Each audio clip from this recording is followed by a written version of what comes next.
તો ફાઇનલી મિત્રો આપણી વાડીમાં આંબા વવાઈ ગયા છે. તમે જોઈ શકો છો કેટલા મસ્ત આંબાની લાઈન લાગી રહી છે. અને ડ્રેગન ફ્રૂટ પણ આવી ગયા છે. તો હાલો તમને બતાવી દઈએ ડ્રેગન ફ્રૂટ.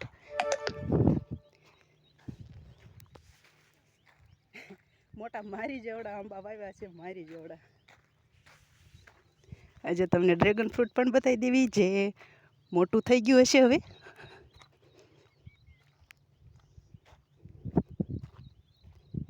આ ઝાડ સુકાઈ ગયું જામફળીનું.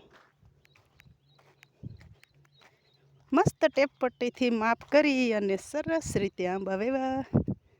મસ્ત આંબા વાવ્યા પછી મસ્ત એની ઉપર વરસાદ આવી ગયો એટલે મસ્ત આંબા ચોટી ગયા.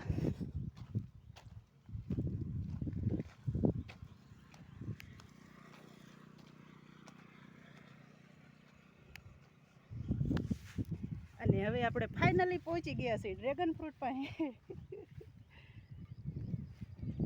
આ છે ડ્રેગન ફ્રૂટ. કેવું લાગ્યું? કાચું છે, હજી કાચું. પાકશે ને જો લાઈન સરાઈ ગયા છે. આ પાકશે ને એટલે મસ્ત ગુલાબી કલરનું થઈ જશે. અને કાપવી ને એટલે એમ થાય કે ગુલાબ જ છે. આ જો એના ફૂલ છે. અરે ને આ નાની કળી એન્ડ ઓલી મોટી કળી.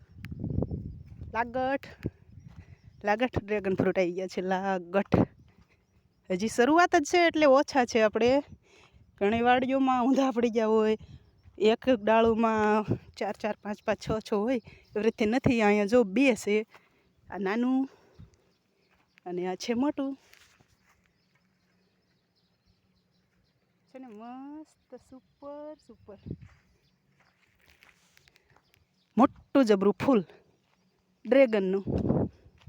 આને જો આ લાંબા મોટા ફૂલ થાય. પતંગિયું એ બેહી ગયું. અને જો આવા મોટા લાંબા ફૂલ થાય. આટલા લાંબા ફૂલ થાય. આવડા મોટા જો કેટલા લાંબા છે. 1.5 વેત. 1.5 વેતનું ફૂલ છે. અને પતંગિયું ઉડી ગયું. અમે નાના હતા ત્યારે મારા પપ્પાને ઘરે વાવ એકવાર મારા હાથ ઉપર બેસી જાય મજા આવી જાય. ન બેહે નહીં.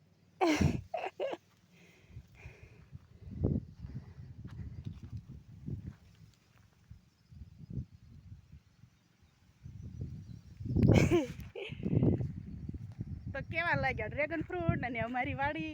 અને જો આ વાવી છે એ જાર વાવી છે આપણે ગાયું હાટું સ્પેશિયલ. અને આ છે આપણી હાટું જામફળ. તો ક્યારેક આવો આપણી વાડીએ જામફળ ખાવા.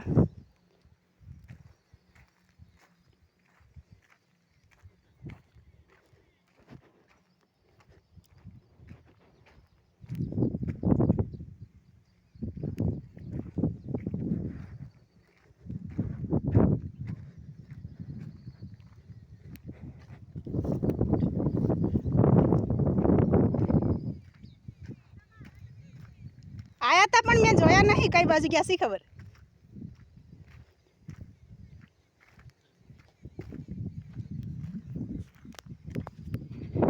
આ આપણે ગોટલીનો આંબો વાવ્યો હતો. જો આપણે ગોટલી વાવી હતી. ગોટલીનો આંબો આવડો મોટો થઈ ગયો છે.